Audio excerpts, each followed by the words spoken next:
welcome back to Dreams, Passion, and Your Hong Kong Story. Each time we bring before you inspirational stories of amazing people from this magnificent land, which we proudly call Hong Kong. Today we have with us a very successful business entrepreneur from Nepal. She runs her own jewelry business in Hong Kong.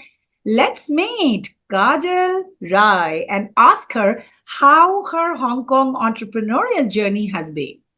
Hello, Kajal, and welcome to our show. Hi, Joya. Thank you very much. Namaste. Thank you very much for inviting me to your show. I'm really excited about the next 15, 20, 30 minutes, whatever we are spending together. Oh, our pleasure, Kajal. Can you tell our audience where are you in Nepal from and a little bit about your growing up days in Nepal that shaped you into who you are today? Thank you. Yeah, that's a great place to start from. So as you know, I'm from Nepal and I was born and brought up in Kathmandu, which is the capital of Nepal. Well, my origins are from much higher up in the Himalayas, in the mountains. My ancestors moved down to Kathmandu, which is the capital. So yeah. And growing up in Nepal, I should say my childhood was a beautiful blend of like tradition as well as modernity. I think I was very blessed that I grew up in this large, loving family, very Nepali, close-knit experience where home remains central, family remains central while growing up. Well, my father was an engineer and you don't know, but I think it's interesting because you're from India. My dad actually studied in India. He went to IIT Delhi and my mom was a homemaker and my aunts, there's a couple of engineers and doctors in my family. So my dad's sisters, they were doctors and they studied in Lady Hardinge's Delhi as well. So they also studied in India. So anyway, so growing up, it was a balance of modern life, deep cultural roots, that kind of a thing. Yeah. And so did you always want to be an entrepreneur or no, you also thought of being a professional and then ended up being an entrepreneur? No, actually, that's a very interesting question because entrepreneur was the last thing that I thought I would be. Well, I come from a business family, but despite of that, I was always drawn to either medicine or art. I had two major interests and passions. And I think one, I wanted to be a doctor very strongly ever since I was a small child. I think mostly maybe because of the influence from my aunts being doctors and things like that, right? And the second thing is that I had this very deep-rooted passion or interest to be an artist. There was no artist in my family, of course, but I always enjoyed all forms of art. And I always also wanted to be an artist. But then, you know, when the time came to choose, it was very difficult because, you know, as a profession, you probably choose one, right? So, yeah. So how did the transition happen from that journey to an entrepreneurial journey? What brought you to Hong Kong? Yes. Did that happen in Hong Kong? Yes, it came to a full bloom in Hong Kong, but it kind of started in Singapore in the sense that it didn't start, but I was nudged towards it. But I'm a trailing spouse. So I followed my husband to Hong Kong. That's what brought me to Hong Kong, basically. It was my husband's job. But I am a dentist by profession. I was trained to be a dentist. I studied in India, by the way, also for my high school and for my university. So both of that, I was in India and I became a dentist. And I came back, which I always wanted. And I came back to Nepal and I was working for several years as a dentist. And I never, ever thought I was not going to be a dentist or that I was going to leave Nepal. I had never intended for that. But well, things happen. And I think for the best, I'm very happy where I am today. But I moved out of Nepal and I moved out of Nepal to be with my husband. I met him, fell in love, we got married, and I had to move. So I My first stop was Japan for a couple of years in Japan, then a couple of years in Singapore, right? And I still wanted to be a dentist because I was already a dentist and I really loved being a dentist and I was really good at my job, I think. I had reached a certain point already as a dentist, made a name for myself, had experience as a dentist. So I didn't want to give it up. My first thought was that.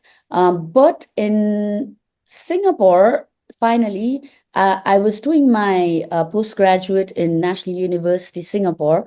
And after like the first year, I decided to give that up and take something which is more flexible so that I could give more time to my family. And other things as well. So yeah, that's how I decided to quit dentistry, but I did not know what I was going to do. I got into jewelry and into entrepreneurship because I wanted to get into arts first. I wanted to be an artist, make something, create something beautiful, something meaningful to people. That's what I wanted to do. So I did not get into this thinking, oh, I want to be an entrepreneur. I got into this thinking I'll be an artist, but entrepreneurship just happened to me. So Oh. and since I'm doing jewelry, I had to be an entrepreneur, I guess. So that's kind of like my fate. And so then, did you start the jewelry business back in Singapore or you started when you moved to Hong Kong? I started it fully when I moved to Hong Kong because it was really during the last 1 year of my Singapore life. So what I did was one day I was in National University, Singapore as a postgraduate student working for, National University Hospital, National Dental Hospital in Singapore. And then it was a big decision, but I made that decision. I quit and I was like, okay, what do I do? Um, and I wanted to explore my artistic side. So that's what I thought, like, okay, that's what I thought I was doing when I ventured into jewelry. I did not know I was being an entrepreneur, but it's been a very, very exciting couple of years after that. It's been very challenging, but I really enjoyed the challenge. So I have not looked back ever since. And actually, I don't know where time has gone. It's just like one thing after the other. And because I guess it's really been challenging and interesting to me. So So tell us a little bit about your early days of being an entrepreneur in Hong Kong. Was it challenging to start your first business in Hong Kong or was starting the business easy? yes. So I wouldn't say it's easy because if you want to be serious about something, nothing is ever easy, nothing comes easily. But still, however, I would still say that being in Hong Kong, that really, really helped a lot. The profession that I chose to be a jeweler, it's a very niche market. It's a very closed market. It's not easy like saying, oh, I want to get into clothes or makeup or shoes or those commodities, I think, are more open. The market is open, the industry is open. Jewelry is a much more closed market, as I'm sure you know as well, right? But being in Hong Kong, I think it was really a good place for me to start from. It As you know, like the policies in Hong Kong, to start up a business, to do things, new things. It really facilitates that the activities. So yes, I definitely think being in Hong Kong when I made this decision was very helpful. So, did Mm. you do some fundraising here or did you put your own capital in starting the business? Is it a capital intensive business or with not such heavy capital investment, you can still start this business? Okay, so regarding the capital, it is capital intensive. This business, jewelry, is not easy. You do need to have a certain amount of fund, which might be much more than starting other commodity businesses, right? But Mhm. at the same time, we had some savings saved up. So I decided not to raise capitals. Number one, because of few reasons, and I decided to use my own money. Till today, I have not injected any capital from outside. Uh, Mostly because number one, like I said, it was a very new journey for me. I was going on from being a doctor to being an entrepreneur, and I still had a lot of questions, a lot of holes in my own knowledge and in my own experience that needed to be filled before I went full on, playing with other people's money, and taking on more risks. So I wanted to initially start off with my own and start in a smaller way. I started very organically. Small is still big when it comes to jewelry in terms of capital, right? But still, So I how just did you start? Did you start from a small store, from your home, or word of mouth? Like, what were the marketing techniques that you employed in the beginning? Yes. So being for that, I should go back because when I moved to Hong Kong, I was new to Hong Kong, number one. And also, number two was that I did not have so many connections or friends or people that I knew, families that I knew. I just knew one Nepali family in Hong Kong when I moved here. So, being new to Hong Kong with limited connections, no prior business background, all these presented quite a few hurdles, I should say. But while setting up the business entity itself, that was surprisingly smooth, thanks to Hong Kong's very efficient policies. And I think the real challenges were more personal and practical challenges. Firstly, building a network from scratch, that I think could be taken as a significant undertaking. Yeah. And um, and Hong Kong is great for entrepreneurs if you want to start new businesses, in the sense that I think not only in my industry, but in a lot of industry, it provides a wide network of like suppliers, customers, industry professionals.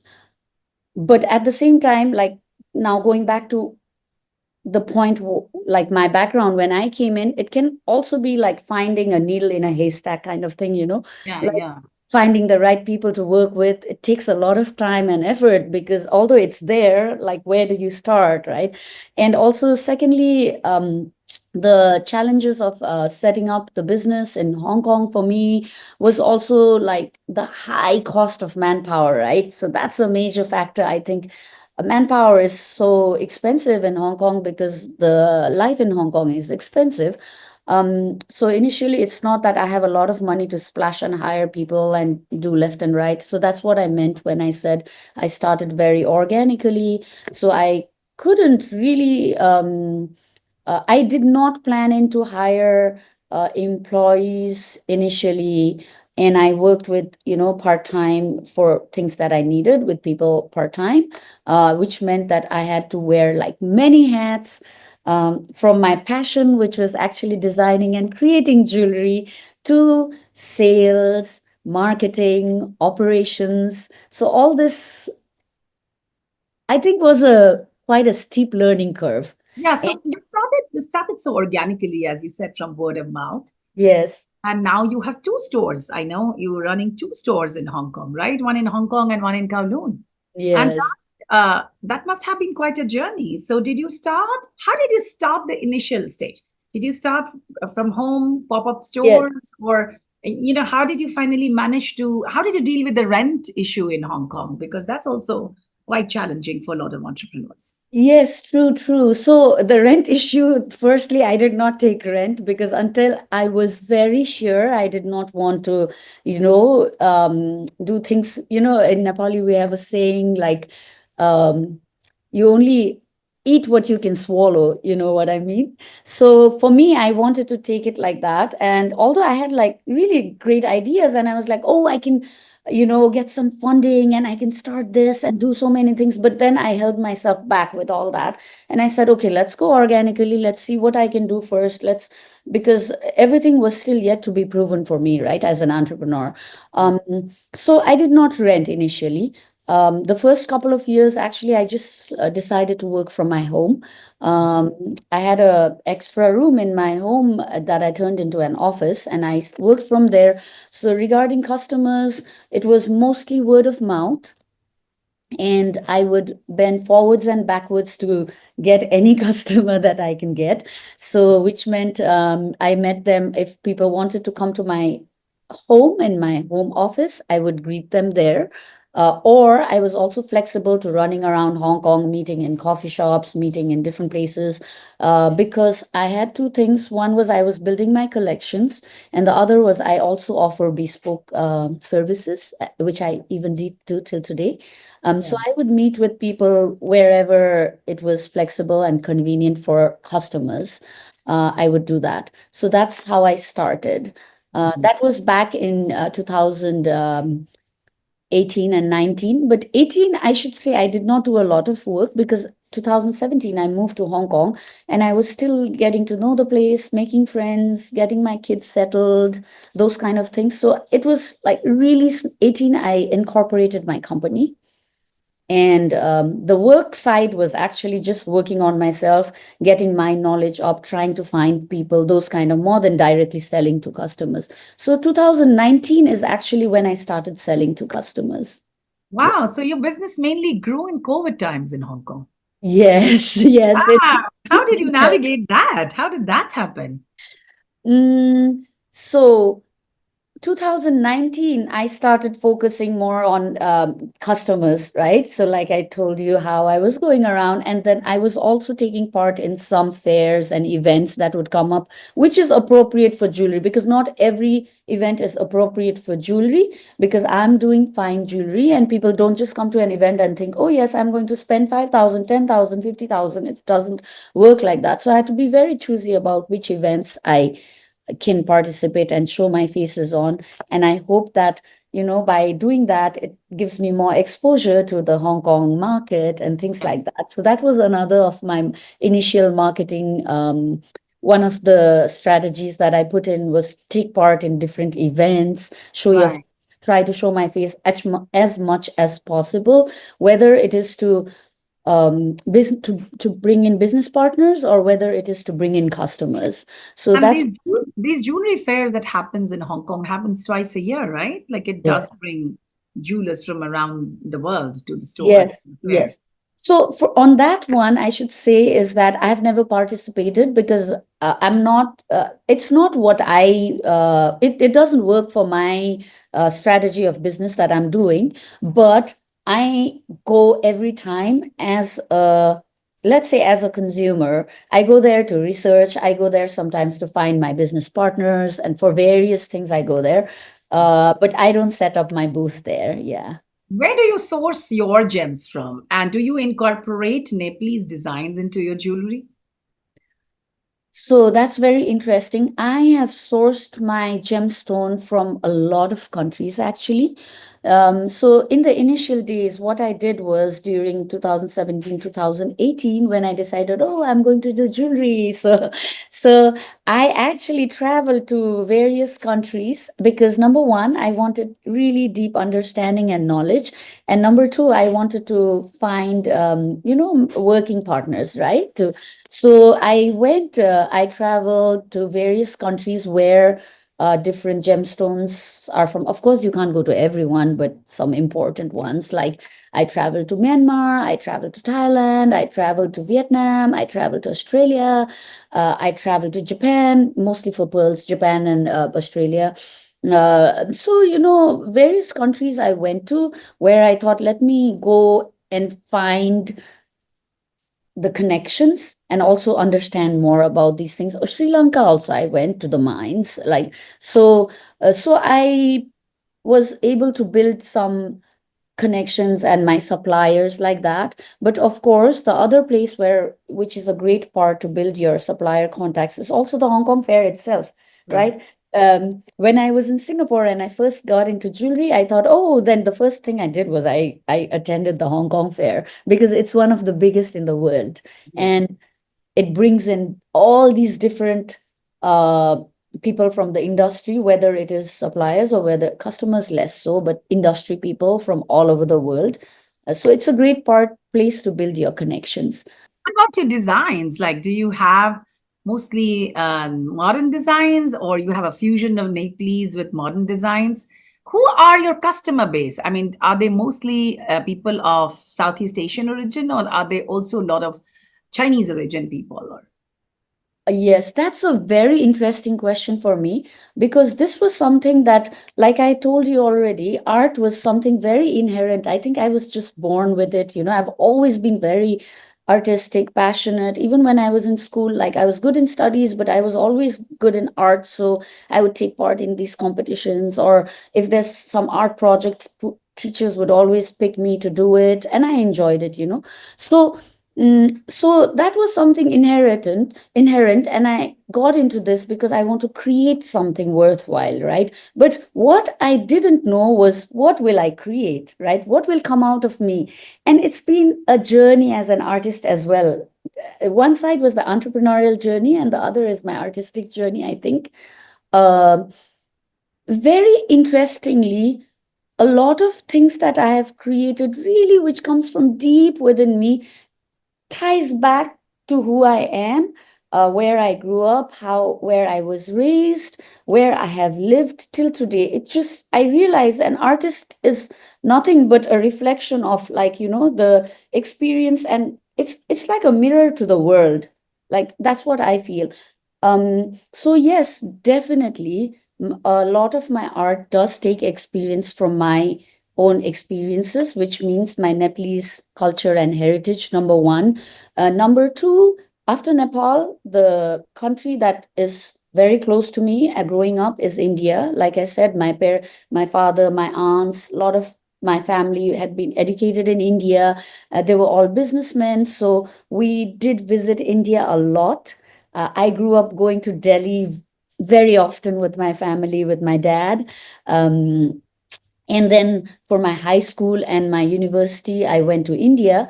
And of course, the cultural similarities between Nepal and India is so strong. We have our very strong differences as well, but there's so much of a strong this merging, that sometimes people like my name or some of the products people see and like, are you from India, if they haven't seen my face? I'm like, no, actually I'm from Nepal, because it can be like such a close knit, right? So that definitely, a lot of things came out which I never knew that would come out. For example, my collection of the Om, I made it here in Hong Kong in, I think, 2019. I dropped it, or 2000. Yeah, I was working on it 2018. And the first person I told about this was my brother back in Nepal. I called him and I said, "Oh, I'm dropping a new collection of Om." And my brother was like, "What? Why are you doing a collection on Om?" And I said, "Why?" And he said, "Number one, I did not take you to be a Om kind of a person, because we're modern and we're like, and the second thing is, you're in Hong Kong. Why do you want to do Om? Like, you don't have so much customers who will relate to Om. Like, how much Nepalese or Indian do you know? You need yeah, to cater to the Chinese market. Why are you making Om?" And then I thought, and I replied to him, well, because number one, I really wanted to do it. It was something I never knew that I would make an Om in my life. But I really had this urge, because all the Oms that I found, none of it spoke to me, right? yeah, And I thought, I want to make something which is speaking to me. And when I say me, it's for people like me. Like, I'm a Nepali by heart. I go back to my culture, to my roots, but I'm a very modern woman. I don't live in Nepal. I'm living abroad and in a pot of cultural mix. So I want to wear something which identifies me, as well as lets allows me to be myself, but also allows me to merge into Hong Kong without being standing out like a very Nepali only way, because yeah. that's who we are. I'm Nepali, but I'm also Hong Kong now. I'm also an international person now. So So I is a wide customer base of yours also Chinese? Yes. So I would say, at this moment, I do have like, I would say like 40% of my customer base, which is actually a lot. We have Chinese customers from Hong Kong locally, as well as from mainland China. Mm. Interesting, interesting.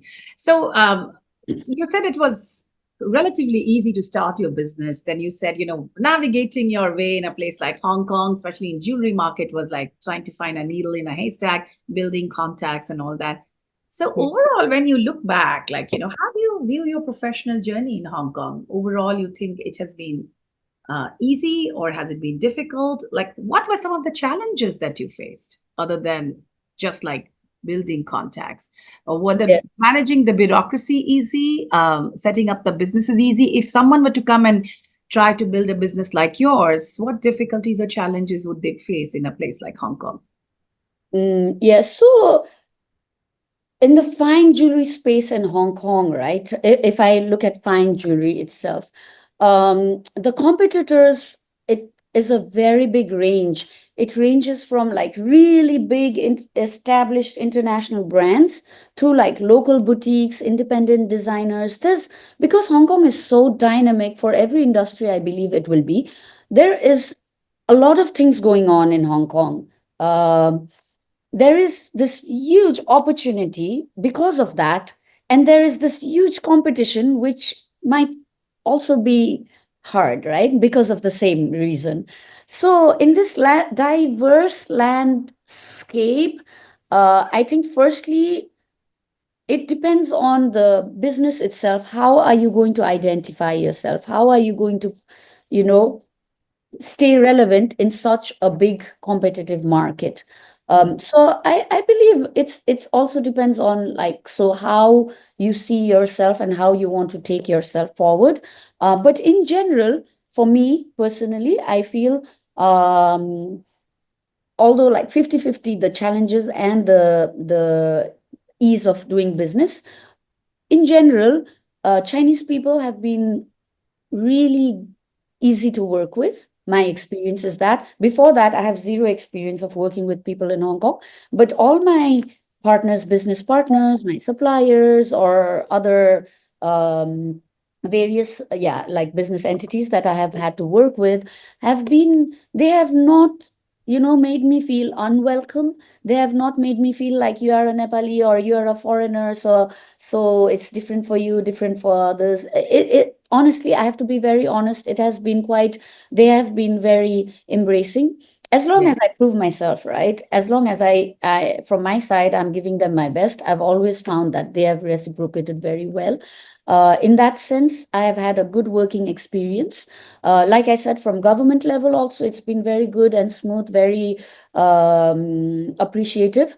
And from individual level, working with companies, working with different people has also been good. The third level, I would say, is setting up your own company and having your own staff, right?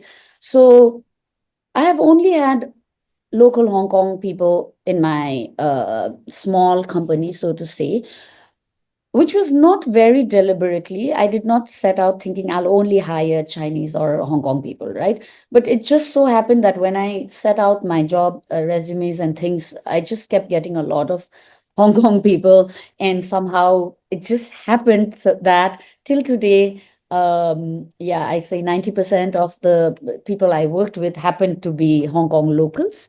And Yeah. that has also been a good experience. In that, I will say that, of course, you can't always be 100% sure everyone you work with is 100% fitting. So we've had, like, sometimes where we work with someone and don't find it's a fit, so we move on. That has been there. But at the same time, mostly good experience. Um, Very hardworking people. Oh, and I also work with people on mainland China side.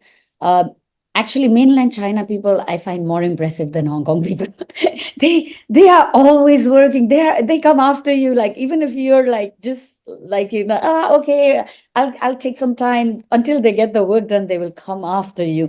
And they Wow. really don't. Sometimes I've had times when I thought, oh, let me put in an email or let me send a message later. I'm a late worker. I think that artistic side of me makes me work better at night. So, and sometimes I'm like, okay, let me just drop this message silently, and maybe tomorrow morning, not expecting that they should respond at that time, but tomorrow morning when he wakes up, then he will respond to me.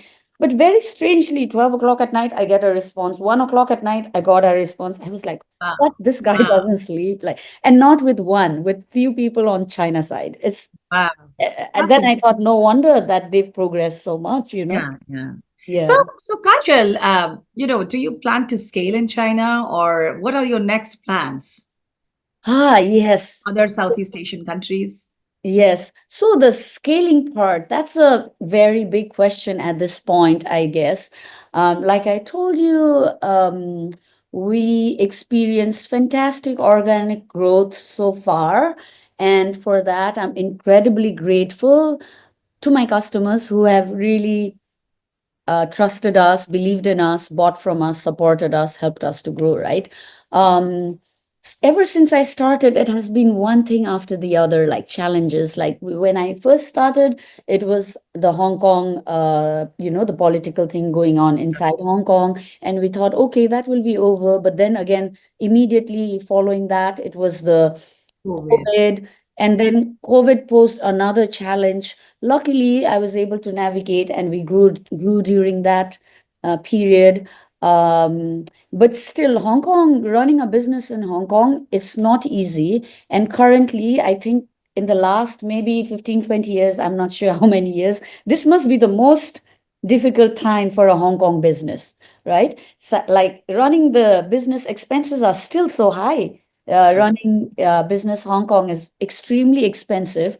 And whereas sales and business in general seem to have stalled. That's like being very honest, it's stalled. So the growth is you really need to put in much more for growth at this point. Um, so even for KN now, I'm at a pivotal point where I'm considering the next step, like do we continue maintain our current momentum, or is it even possible or not, or do we actively like um just look at being happy where we are, and for this moment just stay put, Yeah. or should we actively pursue further expansion, right? So um so at this point, for me, what I think for a small business like ours, the best thing to do is actually to double up on where we're doing well, and stay put where we can, and not be too loud and try to do too many things, because when the headwinds are against you, I think you need to be smart. Uh, Mhm. and uh, so for now, I think we have our online side and our offline side. I do not have any plans to open retails here and there, because that's honestly, if I try to do that, I think I'll be stupid. You can see so many businesses closing down. I just want to maintain what I have, but I do want to double up on my online. Yes. Right. So That's where does your business help promote the cultural diversity aspect of Hong Kong? Do you manage to see, you know, do you manage to see that your business does bridge uh, or does bring the Nepalese people more in cultural contact with Hong Kong? How do you contribute to the diversity of Hong Kong? yes. So to be very honest, when I first started, I never saw it like that.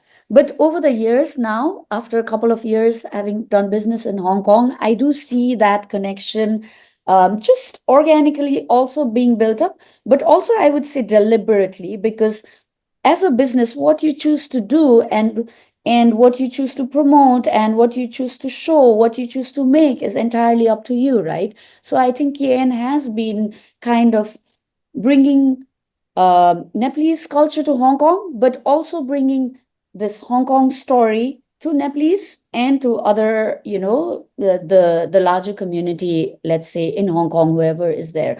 For example, one very big example I can say, since you asked the connection, how KN is playing between Nepalese and Hong Kong, right?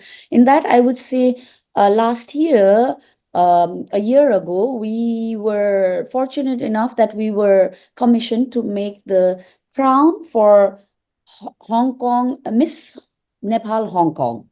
So we have this beauty pageant, for example, right? You can see it either way. You can see it as frivolous, or you can see it as something that actually helps. But we have this pageant, Miss Nepal, which again, the winners will go on to the Miss World, Miss Universe, and all these things. And Hong Kong has always been sending one Miss Hong Kong to participate in Miss Nepal, so that they can again represent Nepal if they win to the larger universe, let's say. So when I was asked to make it, I was very excited to, make something. And at that time also I said, okay, it's Miss Nepal Hong Kong. So this is a great chance where let me try to merge Nepal and Hong Kong together for Hong Kong as well as for Nepal. So the crown that I made for Miss Nepal Hong Kong, it's actually a very beautiful crown, if I might say so myself, which is representing Nepal, but I also put elements to represent Hong Kong. And honestly, I don't think, because for Nepal crowns, it's always 100% about Nepal. So I think this is the only crown in the Miss Nepal history, even if it's for Miss Nepal Hong Kong, or if it's for Miss Nepal US or Miss Nepal Australia, no one has ever made something that also represents the country that it's taking place in, or, the Nepalese in Hong Kong, right, to represent that. So what have you done to represent Hong Kong in the crown? Crown mostly showing a lot of pearls, because KN pearls have been very famous. People have loved our pearls. And it's because Nepal has 8 of the 10 tallest peaks in the world. Yeah. If you know, right? It has 8 out of 10 tallest. So it's always something that represents us. So I formed it in the shape of like a kind of a mountain artistically. And then because we have the highest peaks in the world, we have the waterfalls, fresh water, we have an abundance of fresh water. So the mountains and the pearls show the waterfall coming down. Wow. And yes, and in the middle, though, the main middle part, I chose to, and it has some lali grass, which is a rhododendron, the national flower of Nepal. Also, I have incorporated in some way, I think very beautifully. And I thought, okay, now I need to bring in Hong Kong. So I factored different things, but in the end, because it's a very organic design, with flowers and mountain silhouette and waterfall silhouette. So I thought, okay, Hong Kong, when I think of it, it's the Hong Kong skyline, but I didn't want to mix that. And everywhere I always see the national flower, the begonia, I always see. So I said, this is something people will understand, right? So right in the middle is the national flower of Hong Kong. So and I choose colors that represents both the countries when I use the gemstones. I use pearls, of course. Pearl is universal. And then for the gemstones, I chose to use turquoise blue, turquoise, and coral red, because I think coral and turquoise is quite inherent to Chinese culture as well, right? In their olden jewelry, if you look at it, they use a lot of corals and turquoises.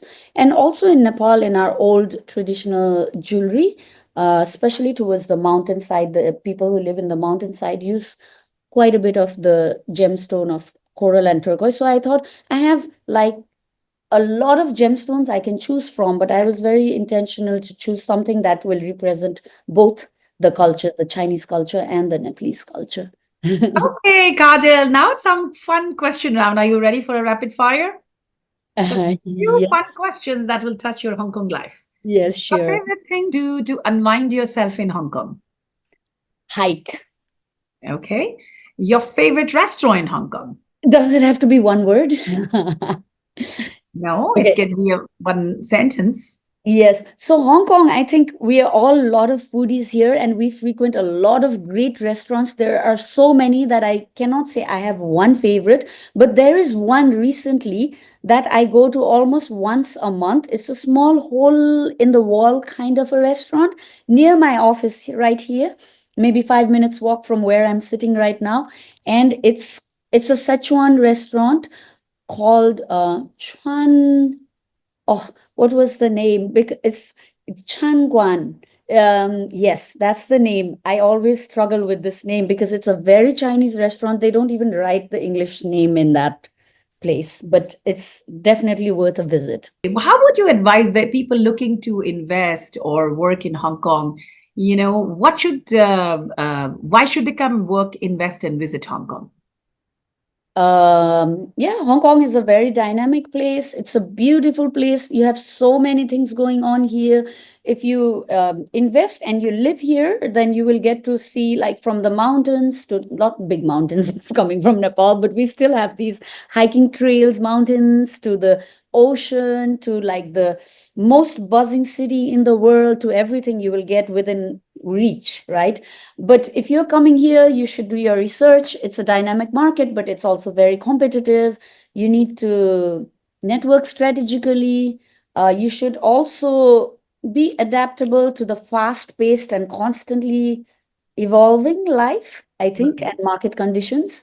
Yeah. And also, another important thing is to understand the cultural nuances. I think one has to be sensitive to, like, the host country. You should also, while it's an international city, like Hong Kong is a very international city, but I think it is upon us to understand, like, the local customs, business etiquette, things like that, to build strong relationship. You cannot be like, oh, I'm a foreigner, so I don't want to, do certain things or merge in, because come on, in the end, if it's my home, you are trying to, you will always be respectful of my home, right? So I think it's important to be respectful of this city and its culture and the people here. And the most important, be prepared for the cost of business. Doesn't come cheap either. So How have you managed to balance your, hustling professional life with your family life in Hong Kong? Well, I try my best, and in the end, sometimes I still feel like it's not good enough. As a mother, I want to spend more time with my children. As a wife, I want to spend more time at home and make sure everything is going well, or be more supported to my husband's career and work. So I won't say that I'm very happy where I am, but I try my best, and I think that's the most that we can do. Very important in that, number one, which I felt from the start until today, is that you need to build support. Your support system has to be good. Luckily for Hong Kong, we have, uh, number one, I would say, this really big hot pot of people that you can choose your brood, your team. So I have to say I'm blessed to be surrounded by really supportive friends, like family, who have become. I have this, two or three different groups of people, and I don't believe in having too many people. I believe in having these group of people that you connect with, and be like sharing with them, right? So it's like a family. So that's number one, a support system. The other one, life in Hong Kong also gives us the advantage, is we can have live-in helpers with us. So I have to say, without that, it wouldn't have been too easy to go at the rate that I did. I am very thankful to my helper, who has been with me. This is the 8th year she's with me, and over time I have trained her. She has learned. She was very absorbing. So today, it helps me to run my household as well very smoothly. So that's another part that I think has really helped. Thank you so much, Kajal, for coming to our show, and we wish you all the very best in all your future endeavors. Thank you very much.